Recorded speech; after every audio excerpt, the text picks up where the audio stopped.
Hai sahabat Gesering, kembali lagi bersama saya Nas Gabriel, dan di samping saya ada apoteker Raymondus Cyrillus Raymondus Lengitubun ya.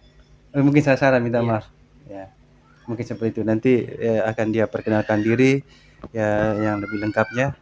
Tapi yang pasti dia sahabat saya sejak lama, sewaktu saya masih bekerja satu rumah sakit dengan beliau di Kabupaten Mapih, di salah satu kabupaten di Papua Selatan sekarang ini. Jadi ya pada saat ini dia sedikit menyempatkan diri, ya ambil sedikit waktunya untuk datang bertemu saya karena beberapa hari di sini ada kegiatan yang sudah dipercayakan sama beliau dari kabupaten yang dia bekerja.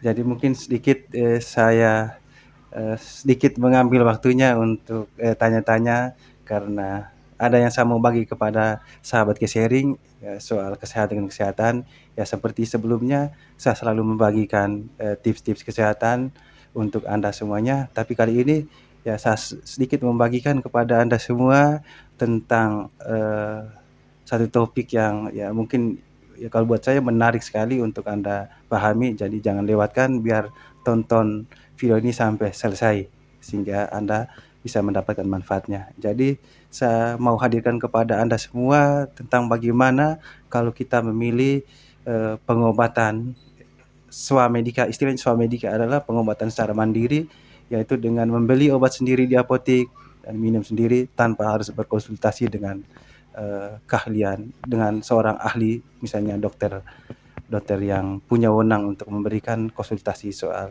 terapi medis.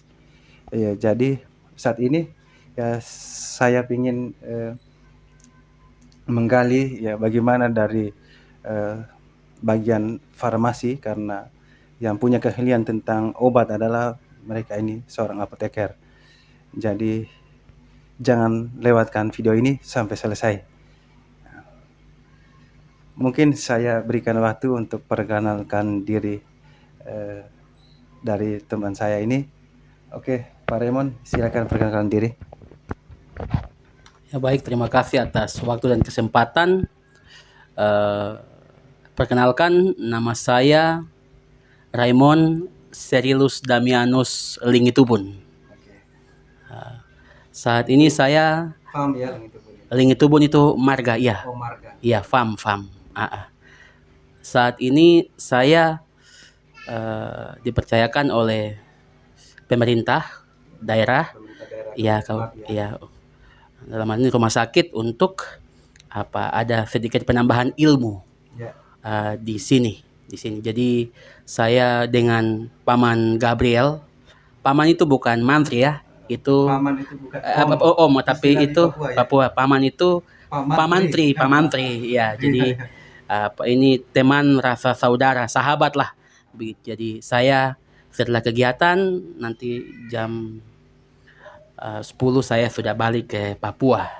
Saya sempatkan diri untuk bertemu dengan sahabat saya, Paman Gabriel. Mungkin itu saja untuk perkenalan singkat dari saya. Oke, terima kasih Pak Raymondus, seorang apoteker yang ya menurut saya seorang ahli di bidangnya. Ya, jadi terima kasih untuk menyempatkan dirinya datang temui saya di sini, walaupun di tempat yang sangat sederhana ini. Ya, tapi saya rasa bersyukur sekali dan bahagia karena dari waktu yang begitu padat, dari kegiatannya selama beberapa hari ini, tapi dia bisa menyisihkan waktunya untuk datang dan bertemu.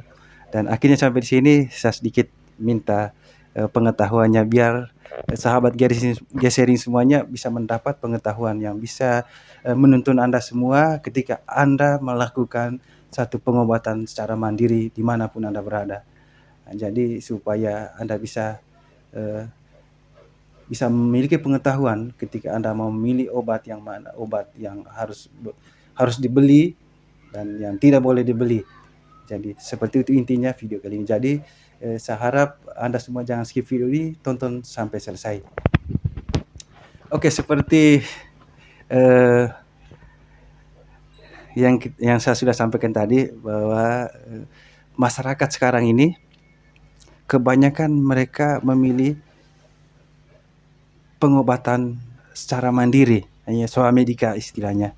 Jadi mungkin ada keterbatasan yang lain kita tidak tahu, tapi kebanyakan masyarakat ketika mereka mengalami gangguan kesehatannya pasti selalu mengarahkannya langsung ke apotik tanpa harus berkonsultasi dengan dokter. Jadi mungkin ada beberapa pemikiran apakah ini boleh dianjurkan untuk sahabat Gesering sehingga mereka punya rujukan saat mereka mengambil keputusan di saat mereka mengalami sakit. Mungkin Pak Raymond bisa jelaskan soal swadmedika itu apa, boleh atau tidak? Ya baik, terima kasih. Sebelumnya saya pada prinsipnya minta dikoreksi kalau saya salah ya, karena ini kita diskusi lepas saja. Swadmedikasi kan dia identik ini dengan minum dulu ya nanti supaya rileks. Iya, dia dengan pengobatan sendiri kan, pengobatan sendiri. Nah, dalam pengobatan sendiri itu kan pasien membeli obat di sarana-sarana pelayanan tertentu kesehatan ya, untuk mengobati dirinya sendiri. Kalau untuk swadmedikasi dalam arti tertentu sebenarnya tidak dilarang ya, tidak dilarang karena secara hukum tidak dilarang.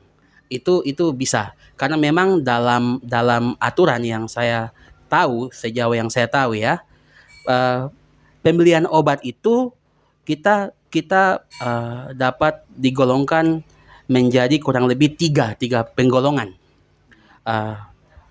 Obat yang pertama ya, pemilihan obat. Yang pertama adalah obat bebas, obat dengan lingkaran hijau. Yang kedua obat bebas terbatas, obat dengan lingkaran ungu atau biru itu dengan perhatian P1 sampai P6. Lalu yang ketiga itu obat DOA namanya. Obat DOA itu bukan sembayang ya, DOA. DOA, daftar obat wajib apotik. Jadi daftar obat wajib apotik itu adalah obat keras yang dapat diberikan oleh apoteker, pengelola apotik kepada pasien tanpa resep dokter. Itu bisa. Lalu ada tambahan lagi ya, obat keras yang serahkan atau dibeli oleh apoteker, pengelola apotik atau penanggung jawab apotik kepada pasien tanpa resep dokter. Jadi obat keras. Lalu yang keempat itu obat-obat tradisional. Obat tradisional itu dibagi menjadi 3. Obat jamu, obat herbal terstandar, dan obat fitofarmaka. Itu kita punya jenis obat keras ya. Kurang lebih itu adalah golongan-golongan obat yang dapat dipakai oleh pasien atau klien untuk melakukan swadmedikasi. Tetapi dalam melaksanakan swadmedikasi itu juga harus diperhatikan. Artinya harus ada konsultasi yang baik dengan apoteker itu sendiri di apotik ya, atau dengan dokter. Langsung saya beli obat ini ya. Iya, harus ada konsultasi dengan apoteker ya. Bukan dokter ya. Iya, bisa. Karena kita diberikan kewenangan itu. Golongan DOA dengan yang obat bebas terbatas, jamu, obat herbal terstandar. Kalau obat bebas terbatas itu kan yang biasa di pasaran itu kan paracetamol ya. Paracetamol itu memang dia golongan obat bebas. Dia bisa dibeli kapan saja, di mana saja.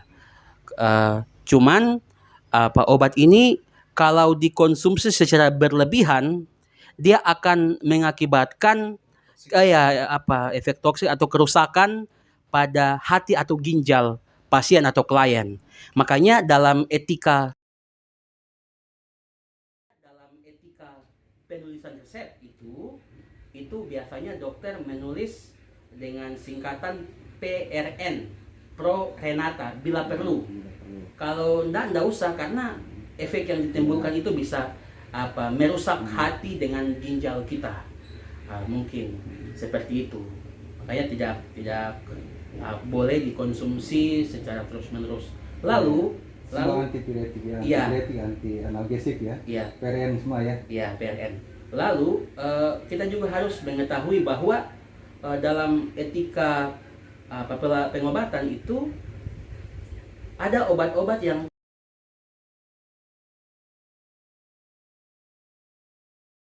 obat ini digabung dengan obat ini. Syukur efeknya menguntungkan, tapi kadang juga merugikan.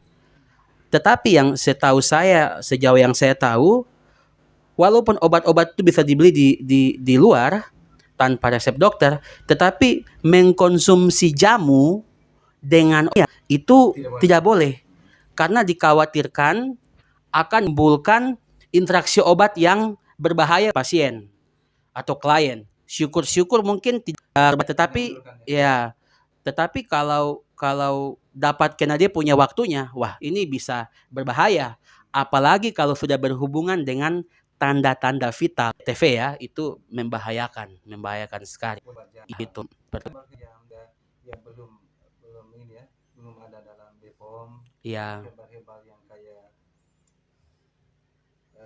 tanaman-tanaman keluarga. iya, toga, iya, toga, Apa semuanya, iya, segala macam itu. iya. Apakah itu bisa dianjurkan?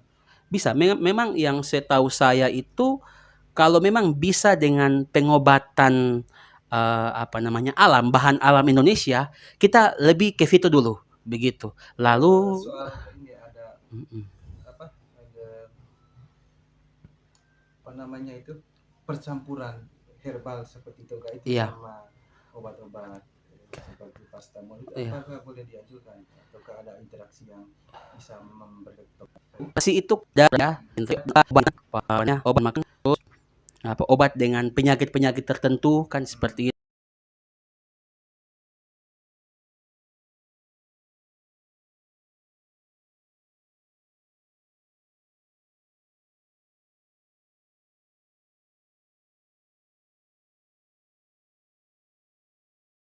Obat dengan penyakit-penyakit tertentu kan seperti itu. Kalau yang dengan herbal tuh, iya. Kalau kan substansi kimia dalam obat itu kan banyak sekali kan. Makanya ilmu interaksi obat itu dipelajari terus-menerus. Makanya dalam praktik klinis, khususnya di rumah sakit atau klinik atau puskesmas, ada satu kegiatan yang namanya monitoring efek samping obat, begitu. Jadi obat-obat itu dipakai sejauh dia berguna, iya. Bahwa ini ya, sejauh masih dipantau. Iya, dipantau kita kemajuan seperti itu.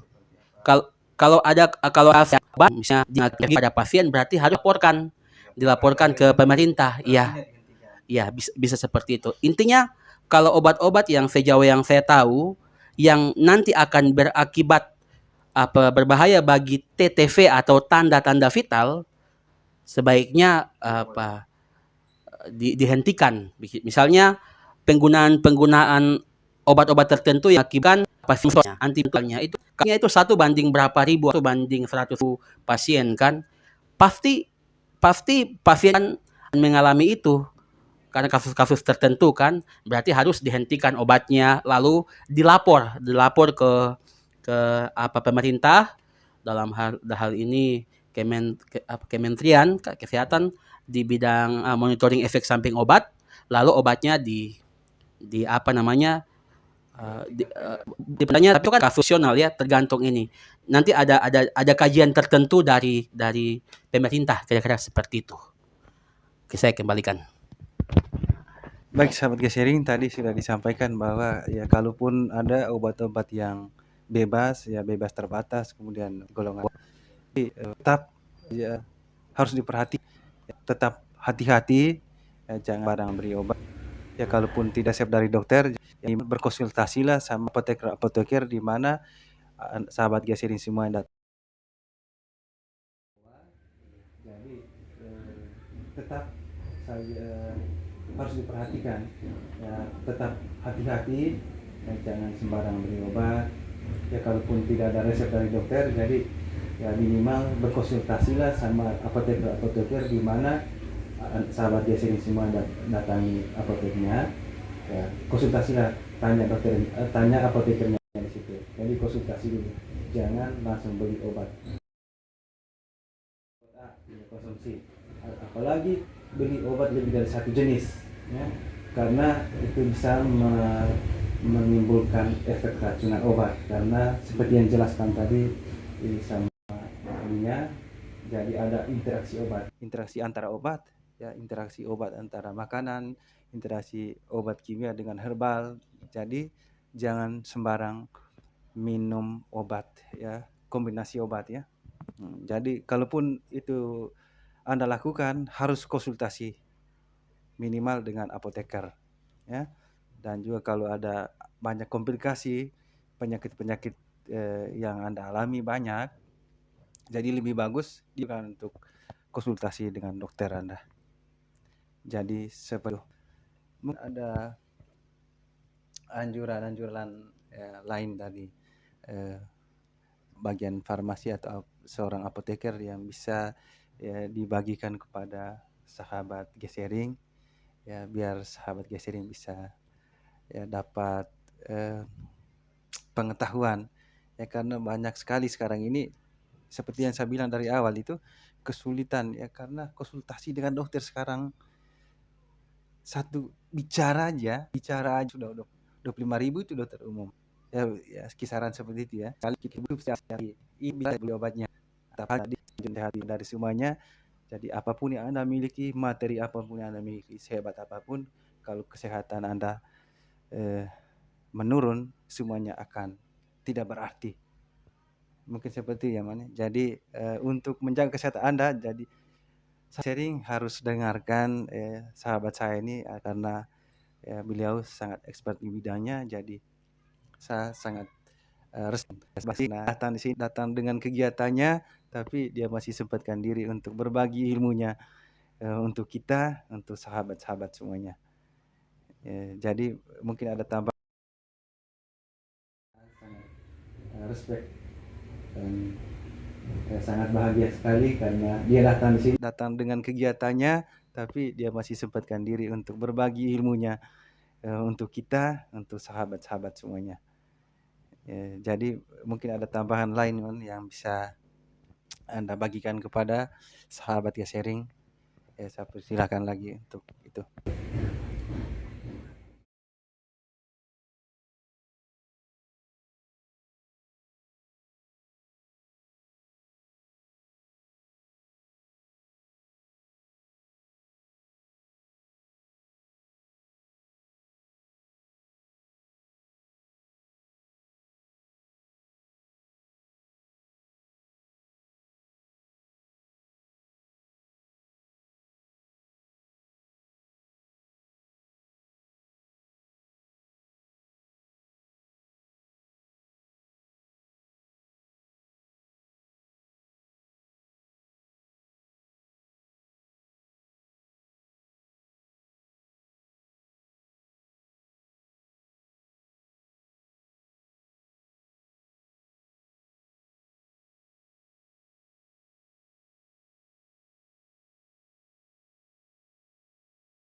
gratis. Yang penting beli obat di apoteknya. Kalau saya tidak tahu yang lainnya, kalau misalnya macam kita diskusi saja, kan kami punya tanggung jawab keilmuannya untuk memberikan pencerahan bagi pasien-pasien atau klien kan yang ingin mengetahui sejauh mana obat ini, dia golongan apa, kategori apa. Saya pikir untuk teman-teman di apotek itu sejauh yang saya tahu itu tidak pungut biaya. Ya sejauh yang saya tahu juga ya, sebagai itu. pelaku yang pernah membeli obat, jadi saya tidak pernah dipungut biaya ketika kita berkonsultasi.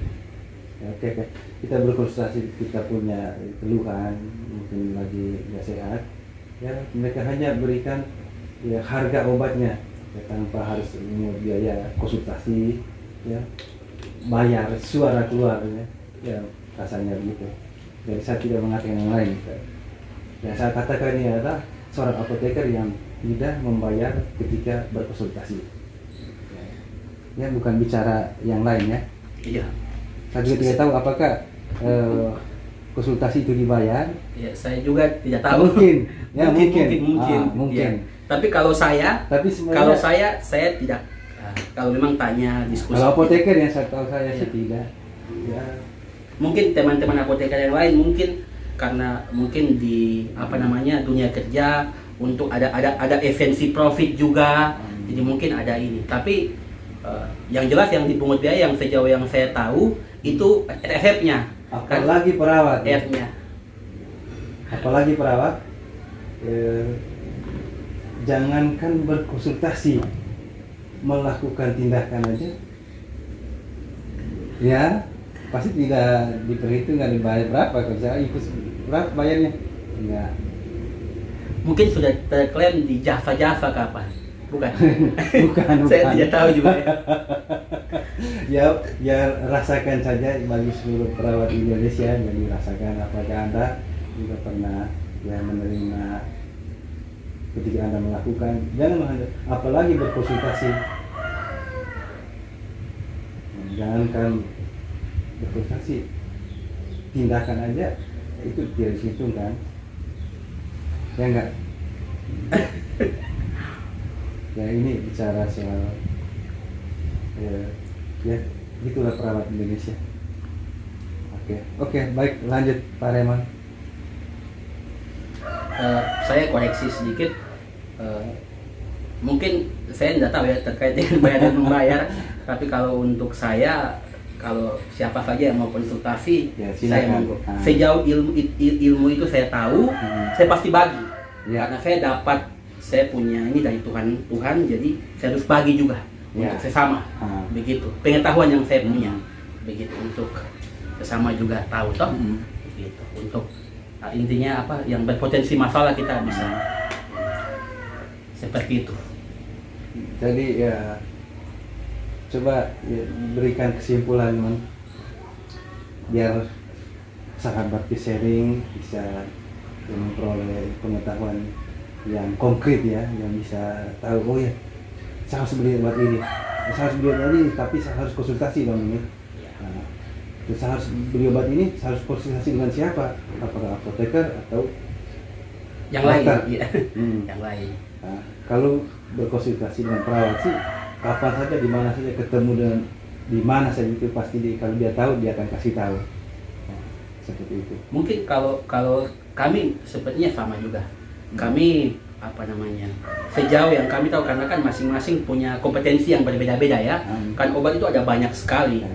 1181 item zat aktif obat kurang lebih yang sejauh yang saya tahu.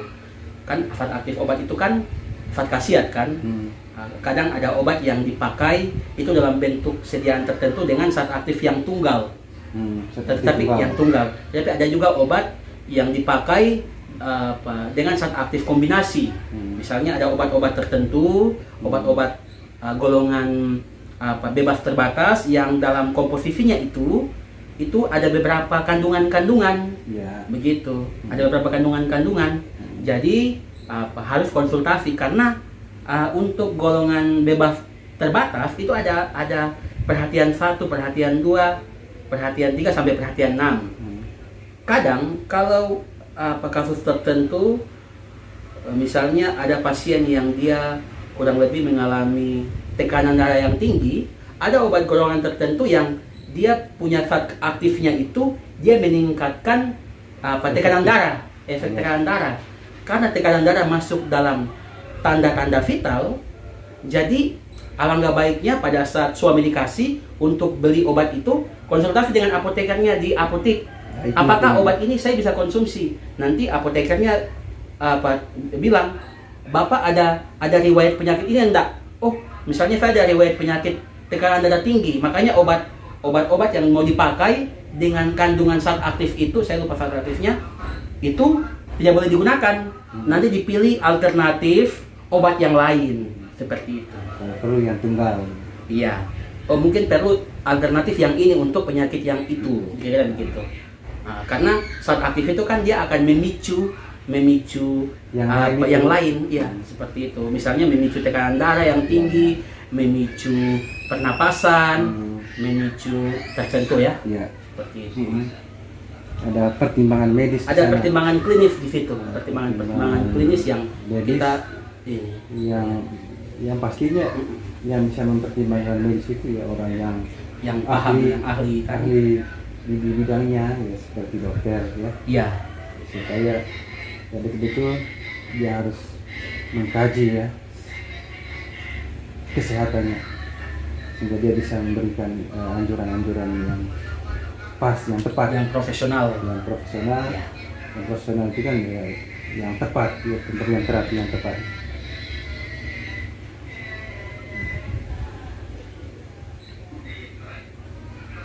Oke, saya kembalikan ke Paman Gap. Saya balas info. Ini di Tambun kan, Pak? Bukan. Bukan di Tambun. Baik, terima kasih ya, sahabat sharing. Bagi Anda yang masih menonton video ini sampai saat ini, terima kasih banyak. Ya, demikian tadi yang sudah dijelaskan oleh sahabat saya, Dr. Raymond, yang sudah berbagi untuk Anda. Jadi ingatlah itu,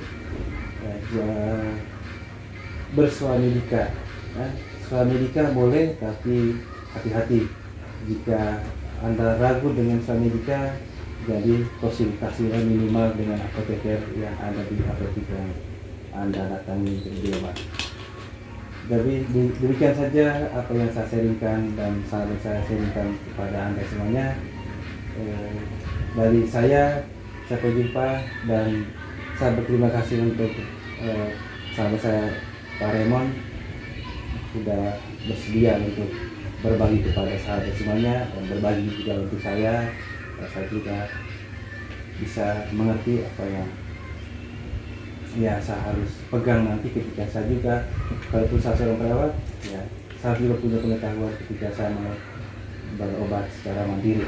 Jadi saya juga tidak langsung beli saja, tapi tetap saya pegang apa yang sudah dianjurkan oleh seorang apoteker, karena mereka yang ahli di bidang dalam bidang farmasi. Jadi mungkin sebentar ini sahabat saya ini mungkin sudah berangkat, bukan mungkin ya, sudah pasti berangkat jam 10 karena tiketnya sudah jam 10, take off jam 10, terbang sampai ke Merauke besok pagi sekitar jam 7 jam 8 ya, tiba di Merauke. Jadi saya tidak ada apa-apa untuk beri untuk Pak Raymond, jadi ya malah saya mendapatkan pengetahuan baru dari Pak Raymond. Jadi terima kasih banyak. Ya, saya berdoa perjalanannya aman sampai tujuan dan tetap sehat dan selalu di dalam perlindungan Tuhan. Jadi salam untuk sahabat-sahabat dimati, salam untuk orang tua, bapak mama di Merauke. Sampai jumpa.